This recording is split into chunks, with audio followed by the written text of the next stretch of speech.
The 2000s.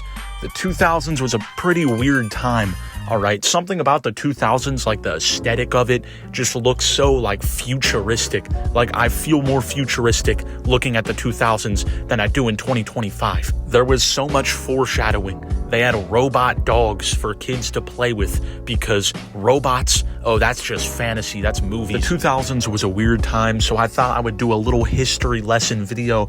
I'm gonna cover, the tragedies and conspiracies while also talking about the cool things like tap out t-shirts, graduation by Kanye, and Food Battle 2009. Here's to another lousy millennium.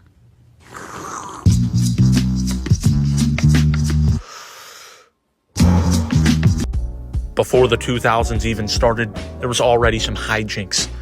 There was a calendar format issue that made people think that the computers were gonna cause the end of the world. There was a widespread fear that computers could misinterpret the year 2000 as 1900, which would lead to, widespread system failures in critical infrastructures like banking and other utilities. People had fears that there would be power outages. People were fearing how it would deal with the nuclear weapons.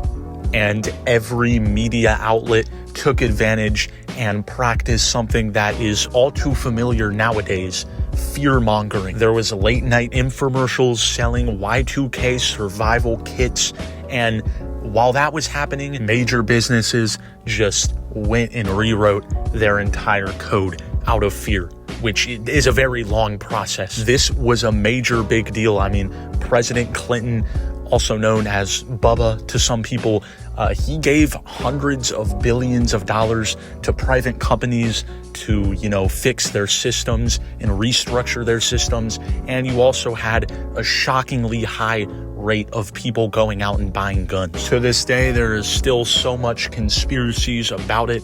There are people that just think it was a big scam that was made by companies just to get a bunch of money to look like they're fixing something. But enough with the fear-mongering and weird conspiracies. Let's talk about the elite selection of entertainment there was in the 2000s and 2010s. Especially when you're like a little kid, when you watch TV, you're just limited to the 3 channels: Nickelodeon, Cartoon Network, and Disney Channel. And they were all on historic runs during that period. I don't know what was in the air, but Cartoon Network, they had Ed, Edd n Eddy, Courage the Cowardly Dog, and then in the early 2010s, you had Regular Show, Adventure Time, Gumball. It was crazy. It was insane. Great cartoons. Nickelodeon had the Fairly Odd Parents and SpongeBob, which is kind of a big deal, but they also had the banger sitcoms during that time: Drake and Josh, iCarly, Zoe 101, all bangers. Dan Schneider made Good Burger and a bunch of great Nickelodeon sitcoms. Why did you have to do it, Dan?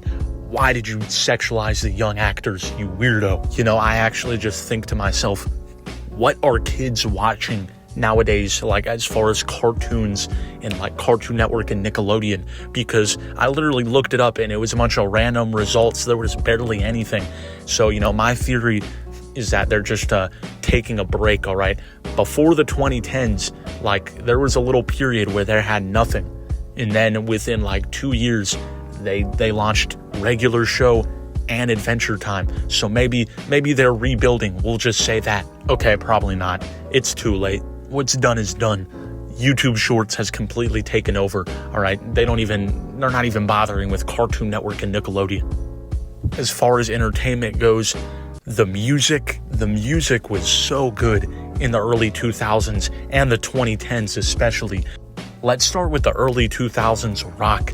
I mean, you had The Strokes, you had Arctic Monkeys, you had MGMT, My Chemical Romance with The Black Parade and 3 Cheers for Sweet Revenge, Green Day at their hungriest. I mean, those emo white boys were cooking for a couple years. I could go on and on for days about the great stuff going on in the rock scene. I mean, I didn't even mention Radiohead and Linkin Park. It was kind of insane.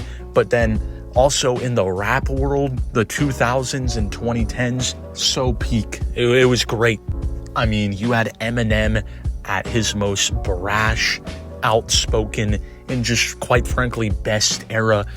You had Kanye dropping banger album after banger album in the early 2000s and 2010s. You had the hip-hop duos just like eating up Outkast and Clips, Lil Wayne, MF Doom, Kid Cudi, Jay-Z. They were all dropping consistently. Once the 2010s rolled around, you had the big three, Kendrick, Drake, J. Cole, all dropping consistently. R&B had a chokehold with D'Angelo, Usher, Alicia Keys, Beyonce. The 2000s entertainment was great. Like, I could go on and on. I didn't even talk about like the movies and video games that they were serving up in the 2000s because they were all great. But I touched on this in my video about thrift stores. But let's talk about the fashion of the early 2000s because it's kind of coming back. And I don't know if I like that or not. I guess I'm happy with it. I don't know why, but in the early 2000s, the UFC really started to grow in popularity. And they were partnered with Tap Out, and I'm pretty sure they were partnered with Affliction as well. And something about that just meshed to the point where Tap Out and Affliction were super popular.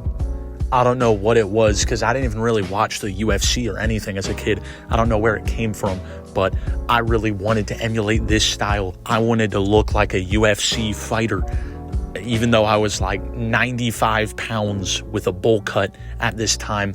I still wanted to sport this look. I wanted to be a tough little guy, all right? I wanted my hair spiked like Reese from Malcolm in the Middle. But even back then, when I was that young, I wasn't confident enough to pull off that look, all right? Your boy was a major trend follower. In the early 2000s, I loved all the Tap Out and Affliction. But by the time we hit the 2010s, I was all in the neon Nike wave, which I don't even know what we were doing there. I was all in on the Nike highlighter outfit. All right, it would be like the middle of February, Soviet era snow, Ohio weather, and I would be standing waiting for the bus in a Nike highlighter outfit, t-shirt and shorts, because that was just the cool era. I was riding the wave. I was sporting the Nike highlighter, and at the same time, I also really wanted that OBJ ramen noodles haircut that he had. That was so tough. I feel like the early 2000s was the last decade to have its own like defined sense of fashion. It wasn't just cherry picking random things from the past. You know, Soulja Boy's wearing the baggy outfit, so now I have to wear the baggy outfit. It was just how it worked. 2000s fashion was just, it was peak, all right? It was great, and there's a reason why it's gaining popularity again. On a more darker note, let's talk about 9/11. I'm sorry, I just did not know how to transition into that. I've been thinking for like 20 minutes. Let's just talk about it. I won't get too into detail because I'm pretty sure we all kind of know what happened. All right, we're not aliens here, but obviously one of the most traumatic and depressing days, probably the most traumatic and depressing day in US history. I was not alive during 9/11, but like years later, learning about it in like middle school, I remember one of my teachers putting on a tape recording of the morning daytime television that was going on before the events, and it's one of the most eerie things you'll ever watch. This was just a couple years before social media was the norm. You know, there was not always live reactions every 20 seconds, so that just made it even crazier. YouTuber Big Tugg made a video about the 2000s, and in his video, he mentioned a lot of the dumb things that we did after 9/11, which also, by the way, I got heavy inspiration from Big Tugg's video about the 2000s to do this video. So shout out Tugg. But we started calling French fries freedom fries. I don't know what we were mad at that had to do with the French, but we don't like them anymore, which it also is just kind of weird because French fries, they don't even come from France. They come from Belgium, and France and Belgium, they didn't do anything that had to do with 9/11. So I don't know why we were mad at them. There was also radio banning like 160 to 200 songs from the radio due to 9/11, and pretty much all of these make sense. All right, I don't think we want to be listening to "It's the End of the World as We Know It" right after witnessing that type of tragedy. But there was also a lot of weirdly questionable songs that were banned.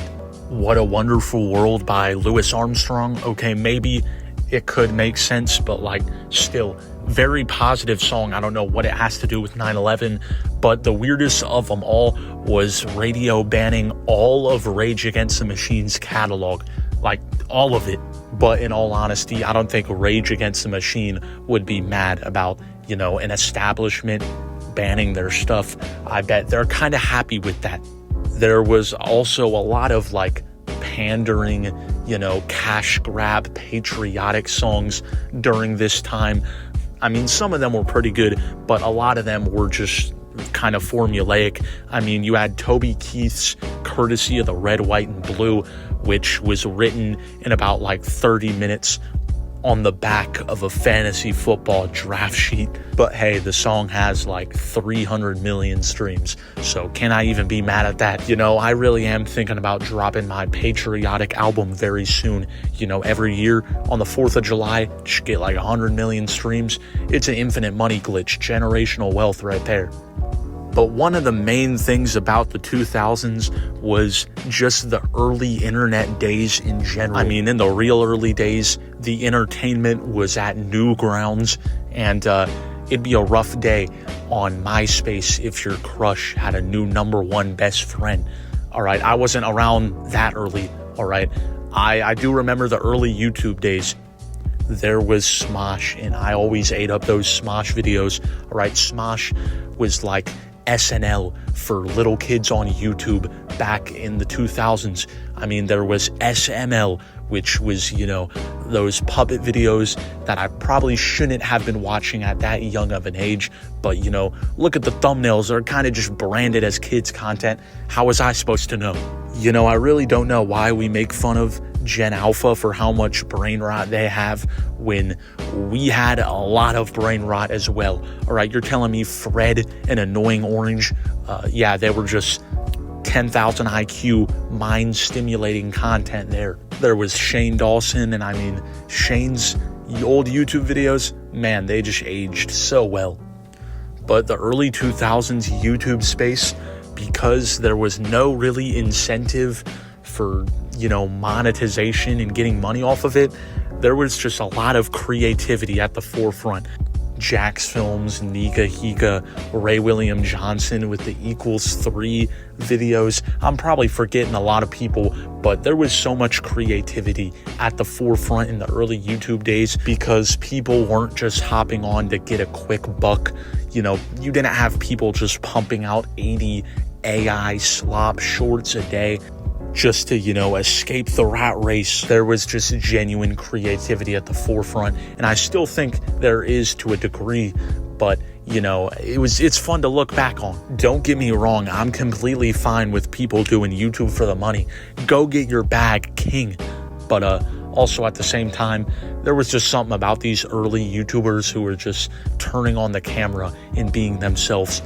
And also, don't get me wrong, there's a lot of sketchy stuff that goes on the internet today, but there was a lot of sketchy stuff that happened on the internet back then. Overall, the 2000s was just kind of an interesting, weird time, but I think it was a great time, and it was very pivotal for our current times. I mean, everything just had that like futuristic look, that crystal look. I mean, even the Pepsis were crystal. Anyways, thanks for tuning in. Love you. Adios.